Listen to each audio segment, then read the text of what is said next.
कबीले का सुख क्या है? तो क्या कहा महाराज जी? भगवान शिव कहते हैं, अरे पार्वती, 1000 अश्वमेध यज्ञ में अग्नि कुंड के अंदर पूर्ण आहुति पर जो गोला समर्पित किया जाता है और एक बेल, एक बीला बैसाख महीने में जो मुझे समर्पित कर देता है, उसको 1000 अश्वमेध यज्ञ का पुण्य फल प्राप्त हो जाता है।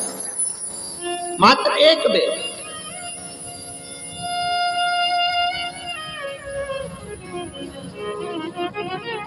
बहुत अच्छे से समझना महाराज, फिर समझ लीजिए।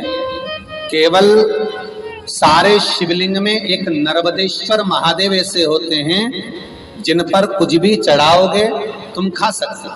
भगवान को अगर भोग लगाया तो तुमने खा लिया। भगवान के शिवलिंग को अगर कोई वस्तु टच हो गई तो तुम पा सकते हो। मिठाई हो, चूरमा हो, लड्डू हो, पेड़ा हो, गुलाब जामुन हो, इमरती, भजिया, पकौड़ा, फल फ्रूट जो भी होगा वो पा सकते हो। पर नर्मदेश्वर शिवलिंग को छोड़कर शिव महापुराण के अंतर्गत विदेशी के जितने शिवलिंग होंगे, उसको अगर कोई वस्तु टच हो गई तो वो खाने के लायक नहीं रहती। वो सांसारिक मनुष्य नहीं खा सकता। शंकर के मंदिर का प्रसाद संसार का मनुष्य उसको ग्रहण नहीं कर सकता। उसको केवल बैरागी, त्यागी, जिसने घर छोड़ दिया, परिवार छोड़ दिया, अपने कुटुंब कबीले को छोड़ दिया, केवल वही पा सकता है। ये शिव महापुराण की विदेश्वर संहिता कर रही है।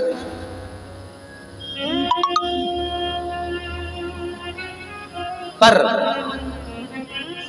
शंकर कह रहे, मां उमा से, मां पार्वती से मेरा महेश कह रहा है, मेरा बाबा भोलेनाथ, मेरा बाबा विश्वनाथ, मेरा त्रिकालदर्शी, कैलाशी, अविनाशी कह रहा है कि हे पार्वती,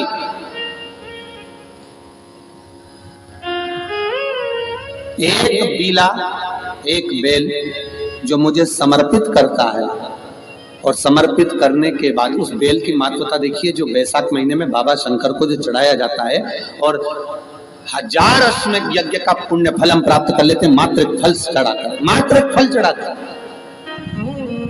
संसार का मनुष्य जब मुझे वो बेलपत्र समर्पित कर, वो बेल का फल समर्पित करता है, पार्वती वो फल जो मुझे चढ़ता है, फिर मैं भले नर्मदा के जल से निकला हुआ कंकर शंकर क्यों ना हूं, फिर चाहे मैं गंगा के जल से निकला हुआ कंकर शंकर क्यों ना हूं, चाहे फिर मैं यमुना के जल से निकला हुआ कंकर शंकर क्यों ना हूं, चाहे मैं सरयू के जल से निकला हुआ कंकर शंकर क्यों ना हूं, चाहे मंदाकिनी के जल से निकला हुआ कंकर शंकर क्यों ना हूं, हे पार्वती, फिर जो भी शिवलिंग पर वो बेल समर्पित होता है, वो बेल उठाकर जीव अपने कार्य में ले सकता है। ये माँ उमा से कह रहा है। तो उस बेल की महत्वता जानेंगे।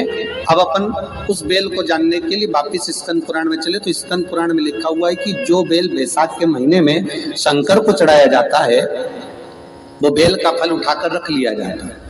बैसाख के महीने में उस चढ़े हुए, बाकी का आपको बेल का फल खाना हो तो बात दूसरी, पर चढ़ा हुआ जो बेल का फल है वो पूरा बैसाख नहीं खाना।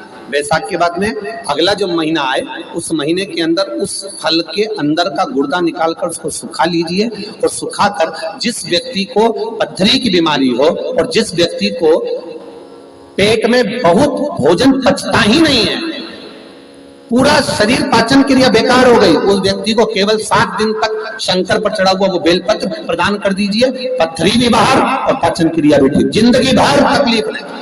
उस बैसाख में उस फल की इतनी महत्वता बाबा भोलेनाथ स्कंद पुराण, लिंग पुराण, नर्मदा पुराण, पद्म पुराण के अंतर्गत, शिव महापुराण के अंतर्गत वर्णन कर, उसकी महत्वता